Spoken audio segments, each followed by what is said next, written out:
আমরা কোনো শর্ত দেই নাই যে আমাদেরকে একজন দুইজন মন্ত্রী দেন, 5-7টা মহিলা এমপি দেন, এই ডিপার্টমেন্টের চেয়ারম্যান দেন, অমুক জায়গার ডিজি দেন, কোনো কিছু আমরা বলিনি।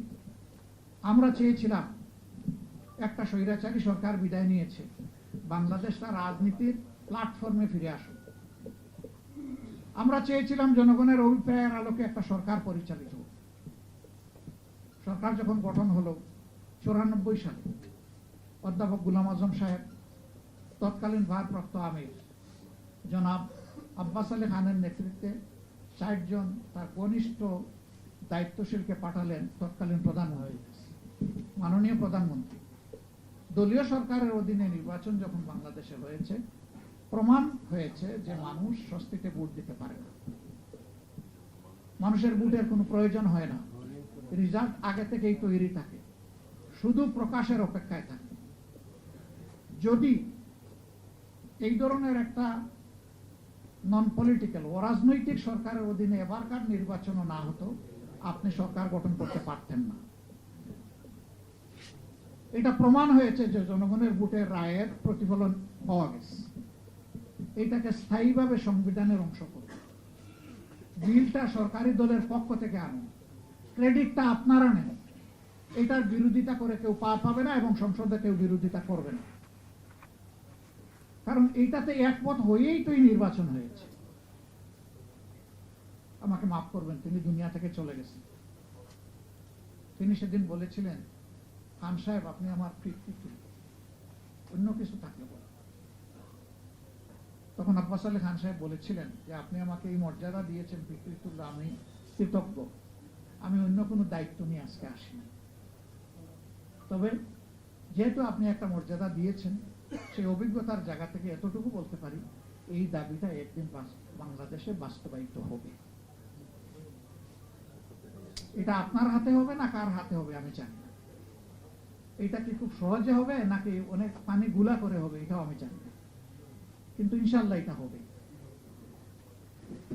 আমরা একটা বিল করে সাবমিট করলাম, সেই বিলটা আলোচনায় আসে। 5 বছরের মেয়াদ শেষ হলো, এইভাবেই আন্দোলন শুরু হলো। আমাদের আর করার কি ছিল? এটা তো কোনো দলীয় দাবি ছিল না, এটা জনগণের পক্ষে ভোটকে নিশ্চিত নিরাপদ করার জন্য এই দাবিটা ছিল। তখন তার মানেন নাই, কিন্তু আল্লাহ তাআলার বিধান, এটা পরিবর্তন হয় না। এই মেয়াদ পূর্ণ করে খুবই ছোট্ট মেয়াদের জন্য তারা আরেকটা নির্বাচন দিয়ে, সেই নির্বাচনে মেজর পার্টিগুলো অংশগ্রহণ করে নাই। আপনারা জানেন, বিএনপি করেছিল, তাদের সাথে একটা দলকে তারা বিশেষভাবে নিয়েছিলেন। কয়েকদিনের পার্লামেন্টারে একমাত্র বিল যেটা পাশ করলেন সেটা কেয়ারটেকার সরকারের বিল। তাহলে এই বিলটা আগে করলেন, জনগণকে কেন আপনি আন্দোলনের পথে ঠেলে দিলেন? কেন একটা হরতাল অবরোধের প্রয়োজন হল? কেন জানমালের ক্ষতি হল? কেন হাজার হাজার মামলা হল? এই পানিটা গুলা করার তো দরকার ছিল। এবারও তারা নিজেরাই তাদের 31 দফার প্রথম দফায় সংস্কারের কথা বলেছে এবং নিজেরা ইলেকশনের সময় দাবি জানালেন, এখন সেটাই তারা মানেন না। এখন তারা বলেন যে এটা সংবিধানে নাই। আরে ভাই, সংবিধানে তো 26 সালের নির্বাচনও তো নেই। যদি সংবিধান খুঁজেন তাইলে এখন কোনো পার্লামেন্ট নাই। সংবিধান খুঁজলে এখন বর্তমান যে সরকারি দল ওটাও নাই, বর্তমান যে বিরোধী দল তাও নাই। এটা ছিল doctrine of necessity. Will of the people real is the supreme law. এর ভিত্তিতে এটা হয়েছে, জনগণ এটাই মেনে নিয়েছে। একটা মানলেন আর একটা মানলেন না। আবার সেই আব্বাস আলী খান সাহেবের কথাই আমার মনে পড়ে, মানবেন তবে অনেক পানি গুলা করে মানবেন। এই ক্ষতিটা দেশে করবেন না। মেহরবানি করে সম্মানিত হন, জনগণের ভোটকে সম্মান করুন, তাহলে জনগণও আপনাদেরকে সম্মান করবে। আর দলীয়করণের যে রাজনীতির দিকে একদম নেকেটলি উলঙ্গভাবে আপনারা পা দিয়েছেন, ফিরে আসেন। মাননীয় প্রধানমন্ত্রী, আপনি দায়িত্ব নেওয়ার আগে নির্বাচনের পুরো সময়টা জুড়ে বলেছেন যে আমরা একটা মেরিটোক্রেটিক সোসাইটি চাই, আমরা পলিটোক্রেটিক সোসাইটি বিল্ড আপ করব। এখন কি করছেন? এখন তো পুরাটাই তার উল্টা। যে স্তরে স্থানীয় সরকারের নির্বাচন হয়ে নির্বাচিত প্রতিনিধিরা মানুষের সেবা করবে, সব জায়গায় আপনারা দলীয় লোকদেরকে, নেতাদেরকে বসাই দিচ্ছেন প্রশাসক। প্রশাসক বসাবেন, বসান, যদি খণ্ডকালীন বসাতে হয় সেখানে প্রশাসনের লোকদেরকে এনে বসান, দলীয় নেতাকে বসাতে হবে। এরপরে যত তাড়াতাড়ি পারেন নির্বাচনটা দিয়ে জনপ্রতিনিধিদের সুযোগ করে দেন। আপনারা সব জায়গা ব্লক করে রেখেছেন। এখন শুধু নির্বাচিত জায়গা নয়, যে সমস্ত জায়গায় প্রশাসনের লোকদের দায়িত্ব পালন করার কথা, এখন সরাসরি সেখানে দলের নেতাদেরকে আপনারা পদায়ন করে দিচ্ছেন। বাংলাদেশের নতুন নজির আপনারা স্থাপন করছেন। আমরা পরিষ্কারভাবে ঘোষণা দিচ্ছি, এগুলো আমরা প্রত্যাখ্যান করলাম, এগুলো আমরা মানি না, এগুলো আমরা মানব না। তাহলে এই কোটা বিরোধী আন্দোলনরা করেছিল কেন? এই কারণেই তো করেছিল। এখন সেই কোটাকে আরো বিকট আকারে আপনারা নিয়ে এসেছেন। আন্দোলন কারো সৃষ্টি করতে হয় না। আন্দোলনের কজ যখন তৈরি হয়ে যায়, আন্দোলন তখন অটোমেটিক্যালি সামনে চলে আসে। সম্ভবত এই জাতি একটা দুর্ভাগা জাতি, নইলে পদে পদে শাসক গোষ্ঠী কেন জাতির সাথে এত প্রতারণা করে? কথা দিয়ে কেন কথা রাখে না? কেন নিজেদের কথার বাইরে চলে গিয়ে উল্টাটা করে? কিন্তু আবার জাতি সৌভাগ্যবান যে কোনো প্রতারককে এই জাতি ছেড়ে দেয়নি, ছেড়ে দিবে না ইনশাআল্লাহ। আমরা বিএনপিকে, বর্তমান সরকারকে একটা প্রতারক দল হিসেবে আমরা দেখতে চাই না, শাসক হিসেবে দেখতে চাই না। আমরা চাই তারা জনগণের সাথে দেওয়া ওয়াদাটা অন্তত রক্ষা করবে। আমরা কথা দিয়ে যাচ্ছি, লড়াই আমাদের চলবে ইনশাআল্লাহ। সংসদে আবারও বলছি, ততদিন থাকবো যতদিন টাকা দেশ এবং জনগণের জন্য প্রয়োজন মনে করব।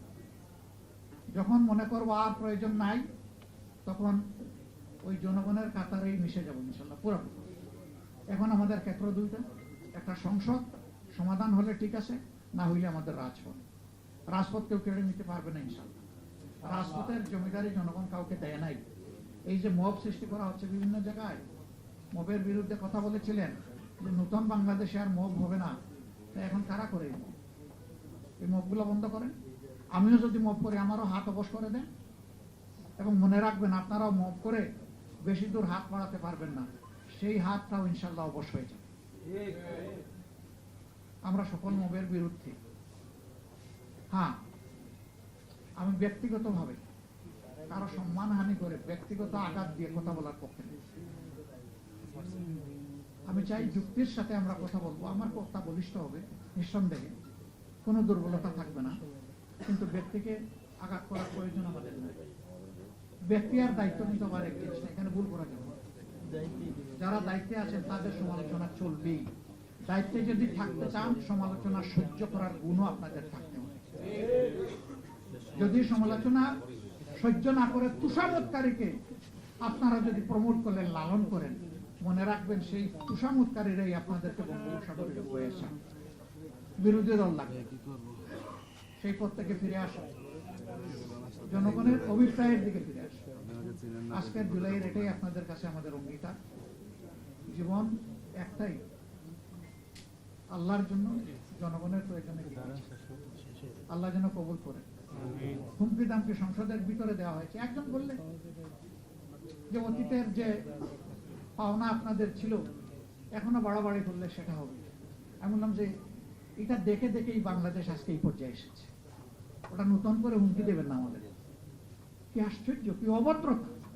সংসদের ভিতরে পর্যন্ত কোন জায়গায় বসে কথা বলছে, এই সেন্সটুকু সারা দুনিয়ার মানুষের কাছে চলে যাচ্ছে, লাইভ কাস্ট কি বলছে সেই সেন্সটা। আবার দেখি যে অনেকে এই সমস্ত নোংরা কথায় টেবিল চাপে। আশ্চর্য! টেবিল চাপড়াবেন ভালো জিনিস, খারাপ জিনিসকে একটা মেঘমাত্র। ভালো থাকবেন সবাই, ইনশাআল্লাহ ভালো থাকবো। আমরা লড়াই করেই ভালো থাকবো, মাথা নত করবো না, মাথা উঁচু করে ইনশাআল্লাহ সামনের দিকে এগিয়ে যাব। বাংলাদেশ এগিয়ে যাবে, বাংলাদেশ মুক্তি পাবে ইনশাআল্লাহ। আল্লাহ হাফেজ।